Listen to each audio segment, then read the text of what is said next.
Hello everyone, how are you? कैसे हैं आप लोग? आई होप आप लोग बहुत अच्छे होंगे और अच्छे से पढ़ाई कर रहे होंगे। नहीं कर रहे हो तो करना स्टार्ट कर दीजिए। तो आज हम लेकर आए हैं क्लास 11 का चैप्टर फर्स्ट सेट्स, जो आपको बहुत बेसब्री से इंतजार था इस क्लास का। तो चलिए स्टार्ट करते हैं सेट्स के बारे में। इस वीडियो लेक्चर में आपको पूरा सेट्स के बारे में बताया जाएगा। एक्सरसाइज 1.1 का पूरा इंट्रोडक्शन मिलेगा, ठीक है। और आपको सेट को कैसे रिप्रेजेंट करें, सारी चीजें इसमें क्रिस्टल क्लियर किए जाएगा। चलिए स्टार्ट करते हैं सेट्स से। आपने डेली लाइफ में डिनर सेट का नाम सुना होगा, टी सेट का नाम सुना होगा, या सुना होगा कि अभी मेरा कैरियर सेट हो जाएगा तब ये काम करेंगे, तब वो काम करेंगे।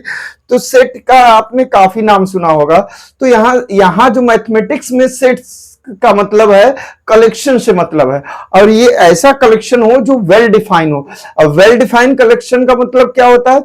ऐसा कलेक्शन जो पर्सन टू पर्सन चेंज ना हो। मतलब जो भी, अगर कोई बंदा एक कलेक्शन बता रहा हो, अगर मैं पूछूं किसी दो बंदे से तो सेम कलेक्शन बताना चाहिए। जैसे मैंने पूछा कि odd natural number less than 10, तो मैं चाहे कहीं भी किसी भी स्टूडेंट से पूछूं तो ऑड नेचुरल नंबर 10, तो सभी का कलेक्शन सेम होना चाहिए। ऐसे कलेक्शन को हम कहते हैं वेल डिफाइंड।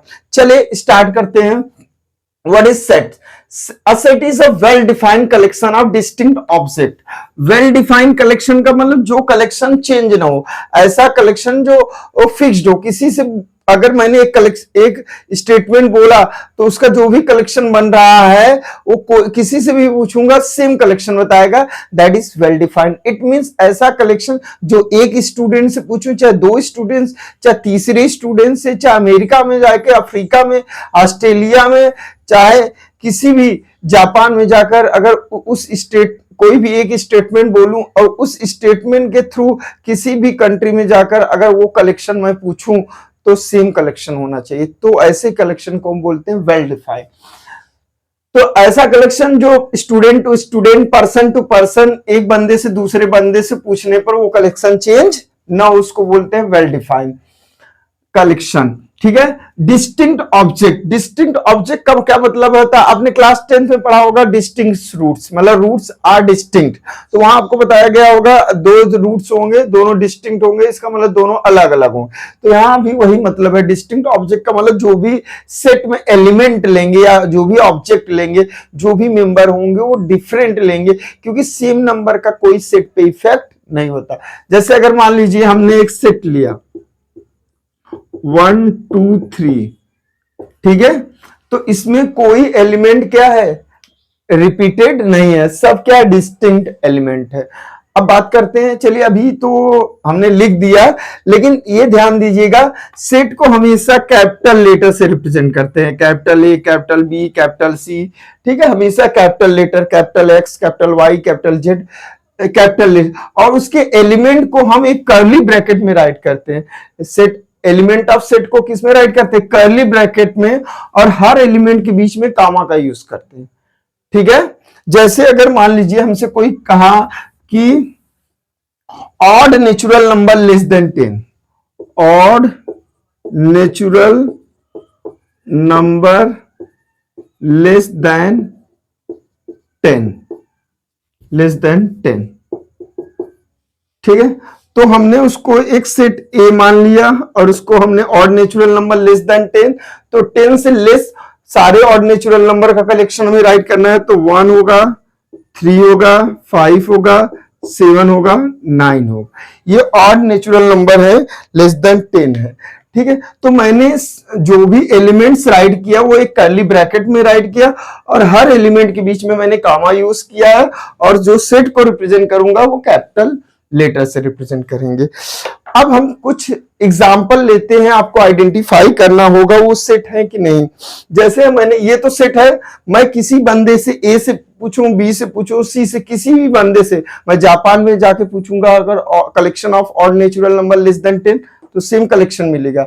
मैं इंडिया के मुंबई में चला जाऊं और गुजरात में चला जाऊं, कहीं भी चला जाऊं, ठीक है, उत्तर प्रदेश में कहीं भी, ठीक है, अगर पूछूं कि the collection of odd natural number less than 10, तो सेम कलेक्शन एवरी स्टूडेंट देंगे, ठीक है। हर स्टूडेंट इसी कलेक्शन को बताएंगे। तो इसका मतलब ये कलेक्शन क्या है? वेल डिफाइंड है। इट मींस ये क्या है? एक सेट है। एक और collection, 5 best batsman of the Indian cricket team, Indian men's cricket team, men's Indian men's cricket team. चलिए, मैंने एक स्टेटमेंट बोला, 5 द कलेक्शन, यहां लिख दूं, the collection of the collection of 5 best batsman of Indian cricket team. अब मान लीजिए मैंने एक बंदा ए था, उससे पूछा भाई आप बताओ 5 best batsman Indian men's cricket team के 5 सबसे अच्छे खिलाड़ियों के नेम बताओ, बैट्समैन के नेम बताओ। ठीक है, 5 best batsman of Indian cricket mains cricket team की बात हो रही है, यहां मेंस की बात हो रही है। ठीक है, तो उसने नाम दिया MSD, महेंद्र सिंह धोनी, भाई ऑब्वियस बात है, विराट कोहली, VK, रोहित शर्मा, ठीक है, सचिन तेंदुलकर, ठीक है, और नेक्स्ट वन उसने दे दिया, मान लीजिए उसने कुछ भी, सौरव गांगुली, ठीक है, मींस MSD, विराट कोहली, रोहित शर्मा, सचिन तेंदुलकर, सौरव गांगुली। मैंने बी से पूछा, आप बताइए the collection of 5 best batsman of Indian cricket team. मतलब एक पर्सन से पूछा, मैंने दूसरे स्टूडेंट से पूछा, एक बी स्टूडेंट, उससे पूछा, तो उसने MSD का नाम लिया, उसने युवराज सिंह, ठीक है, उसने राहुल द्रविड़ का नाम लिया, ठीक है, उसने विराट कोहली अगेन लिया, रोहित शर्मा, ठीक है, उसके अकॉर्डिंग बेस्ट ये है। और किसी मैंने सी से पूछा तो उसने क्या किया, उसने क्या बताया, उसने अभिषेक शर्मा का नाम लिया, ईशान किशन का नाम लिया, उसके अकॉर्डिंग हार्दिक पांड्या का नाम लिया, ठीक है, हार्दिक पांड्या, और उसने विराट कोहली और रोहित शर्मा। तो सबका कलेक्शन क्या है, अलग अलग आ रहा है। इसका मतलब ये जो कलेक्शन है ये वेल डिफाइंड नहीं है, ये स्टूडेंट टू स्टूडेंट, एक बंदे से दूसरे बंदे से पूछने पर ये कलेक्शन क्या हो रहा है, चेंज हो रहा है। So this is not a set, ये एक सेट नहीं। The collection of 5 best batsman of Indian cricket team, ये कलेक्शन हमारा सेट नहीं है। सेट ऐसा हो कि एक बंदे से पूछे चाहे दूसरे से पूछे, सेम कलेक्शन बताए। क्लियर है? ठीक है, तो ऐसा कलेक्शन जो वेल डिफाइन होगा तभी वो सेट होगा। ठीक है, तो ये वेल डिफाइन नहीं है। ठीक है, ऐसे बहुत सारे, जैसे मैं बोलूं the collection of 10 talented writer of India, मतलब भारत के 10 टैलेंटेड राइटर के नाम बताइए। The name of 10 talented writer of India. तो ये भी कलेक्शन क्या है, वेल डिफाइंड नहीं है। किसी के अकॉर्डिंग कोई, किसी का टैलेंट किसी दूसरे के थॉट प्रोसेस के अकॉर्डिंग अलग हो सकता है, किसी दूसरे के सोच के अकॉर्डिंग किसी के अंदर का टैलेंट किसी और के अकॉर्डिंग अलग हो सकता है। तो उसके अकॉर्डिंग राइटर टैलेंटेड ये हो सकते हैं, उसके अकॉर्डिंग ये अलग अलग कलेक्शन बता सकते हैं। तो ये भी क्या है, वेल डिफाइंड नहीं है। ठीक है, अगर मैं बात करूं name of month of year, name of month of years which start from जे, मतलब जे लेटर से स्टार्ट होने वाले मंथ का नेम बताइए। तो आप बोलोगे जनवरी, ठीक है, जून और जुलाई, जनवरी जून जुलाई। अब ये कलेक्शन मैं किसी से भी पूछूंगा सेम कलेक्शन बताएगा, तो ये कलेक्शन वेल डिफाइंड है। इसका मतलब ये सेट है। क्लियर है? Concept of belongs two means concept of इस बिलोंग्स टू, डायरेक्ट लिख दूं, बिलोंग्स टू और नॉट बिलोंग्स टू, ये एप्सिलॉन की तरह होता है। इसको बोलते हैं बिलोंग्स टू, इसको बोलते हैं नॉट बिलोंग्स टू।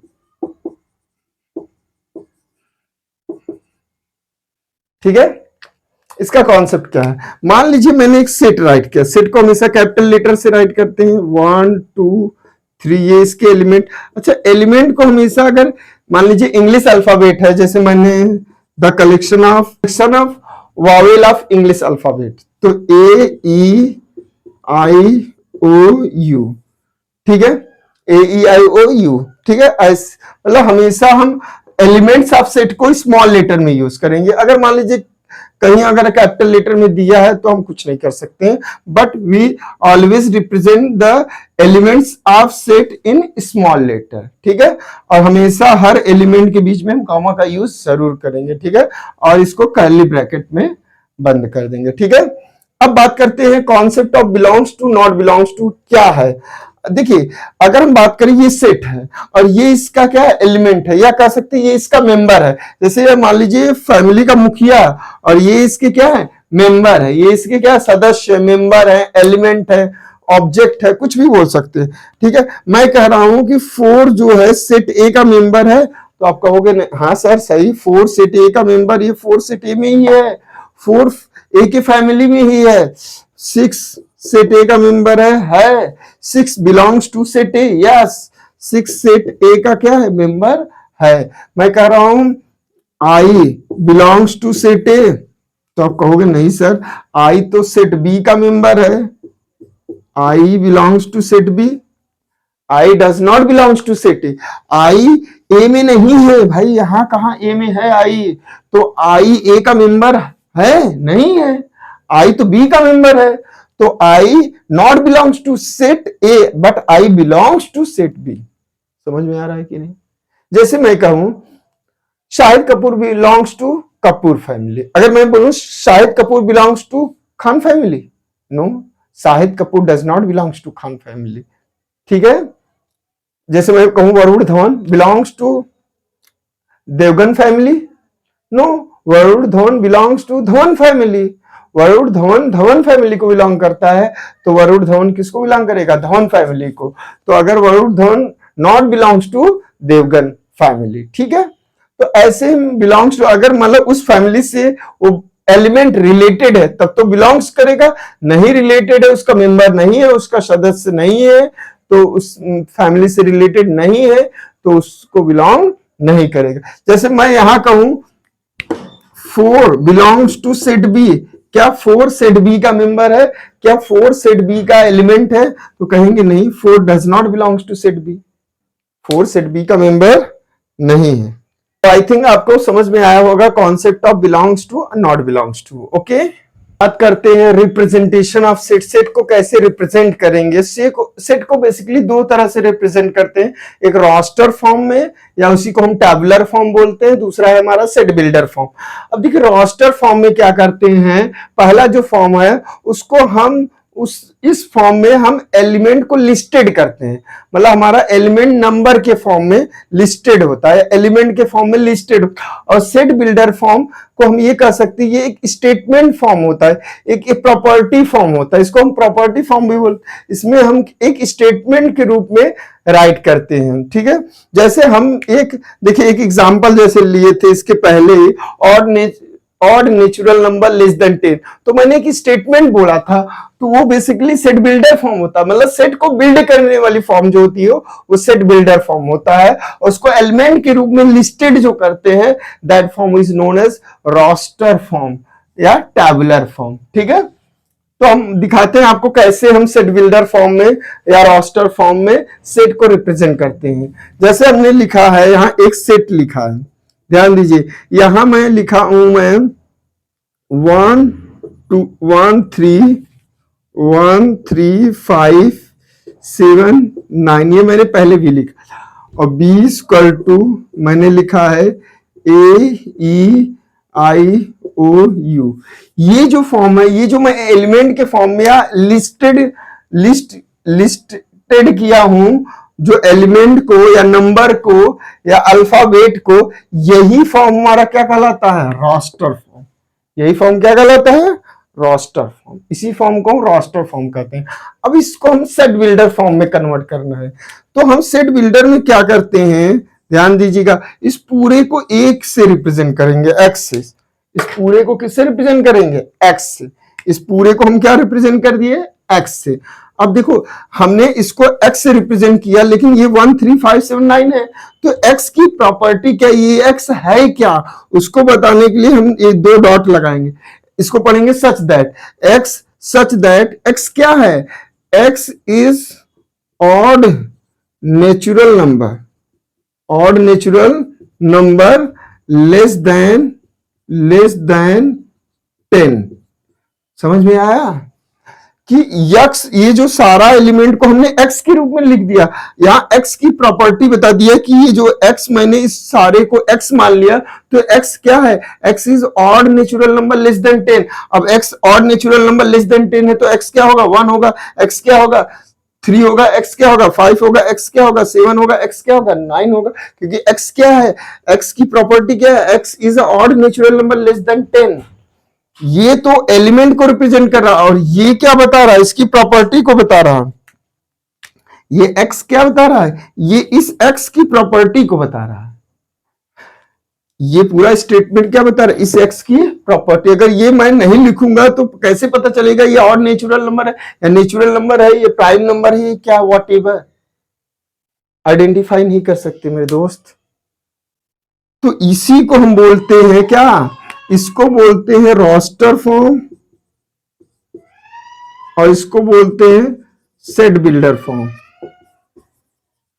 ठीक है, अब जैसे ये है रोस्टर फॉर्म है, बी सेट को मैं सेट बिल्डर फॉर्म में लिख रहा हूं। बी सेट को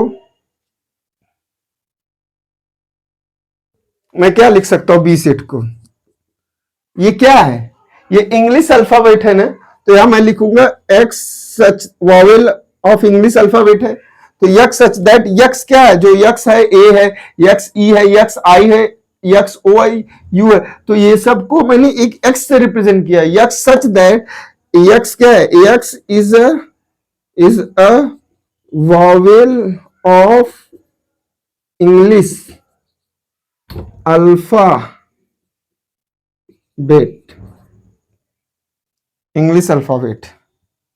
x is a vowel of English alphabet. तो यहाँ x क्या है, x की ये प्रॉपर्टी बता रहा है। देखिए ये x एलिमेंट है, ये इसकी क्या है, प्रॉपर्टी है कि जो मैंने x लिया है वो क्या है, vowel of English alphabet. English alphabet का क्या है, वॉवेल है, तो x क्या होगा, a होगा, अल्फाबेट का वॉवेल ई भी होता, आई भी होता, ओ भी होता, यू, तो ये x a e i o u।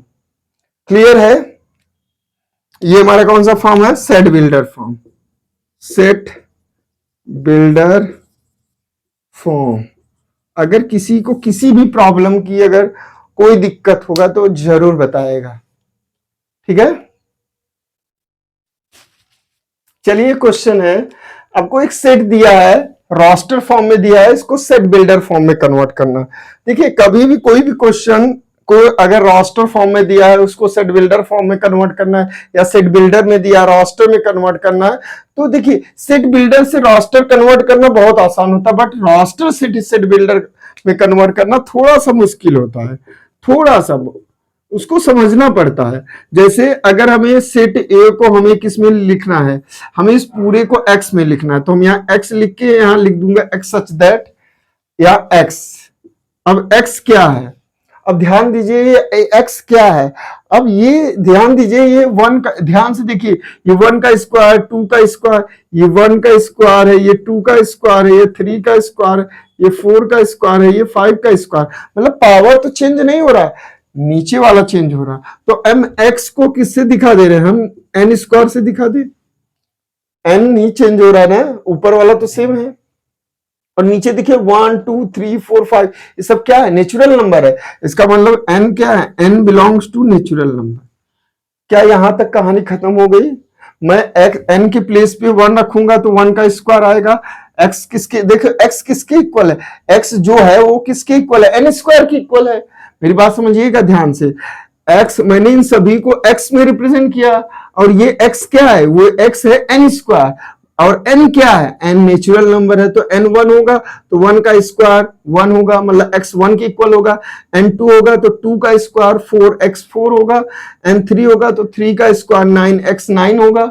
समझ में आ रहा है कि नहीं, तो n क्या है, नेचुरल नंबर। बस यहां तक हो गया, ये हो गया हमारा सेट बिल्डर फॉर्म।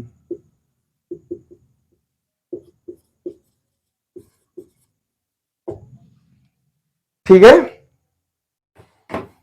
अब यहां आपको रॉस्ट सेट बिल्डर फॉर्म में दिया गया। देखिए दूसरा क्वेश्चन ध्यान से देखिएगा, दूसरे क्वेश्चन में क्या कर रहा है, x such that x is a integer. X, यहाँ जो यक्स एलिमेंट होगा, जो एक्स होगा वो एक इंटीजर होगा, और उस एक्स क्या की प्रॉपर्टी क्या है, वो एक इंटीजर होगा, और उसकी जो वैल्यू होगी -3 की इक्वल होगी, -3 से बड़ी होगी, 7 से क्या होगी, छोटी होगी। चलिए अब इस x को हम लिखने जा रहे हैं किसमें, ये था सेट बिल्डर फॉर्म में, हमें किसमें लिखना है, रोस्टर फॉर्म में। हमें क्या लिखना है, किसमें, रोस्टर। ये सेट बिल्डर है, हमें रोस्टर में लिखना है, तो हमें एलिमेंट के रूप में लिखना होगा। तो इस x के प्लेस पे हम क्या होगा, देखो x क्या इंटीजर है और x की वैल्यू -3 की, तो x के प्लेस पे कहां से स्टार्ट करेंगे, -3 से, तो -3 रखेंगे। -3 से बड़ा इंटीजर क्या होगा, -2 होगा, -1 होगा, 0 होगा, 1 होगा, 2 होगा, 3 होगा, 4 होगा, 5 होगा और 6 होगा। 7 नहीं होगा, 7 से लेस लेना है, इंटीजर ही लेना है। देखिए अगर इंटीजर नहीं बोलता तो यहाँ इसमें बीच में डेसिमल वाले भी आ जाते, फ्रैक्शन वाले भी आ जाते, इसीलिए इसने साफ साफ बोल दिया -3 और 7 के बीच में तो लेना है, इंक्लूडिंग -3, बट इंटीजर लेना है मेरे भाई। ये x को क्या लेना है, x के प्लेस पे जो भी एलिमेंट राइट करिए वो सारे क्या होने चाहिए, इंटीजर होने चाहिए। सारे इंटीजर हैं, और वो इंटीजर कहां से कहां लाई करना, -3 के इक्वल और -3 से बड़े होने चाहिए, 7 से लेस होने चाहिए। तो -3 से बड़ा -2 होता है, -2 -1 0 1 2 3 4 5 6 तक, ये सारे इंटीजर हैं। कोई दिक्कत?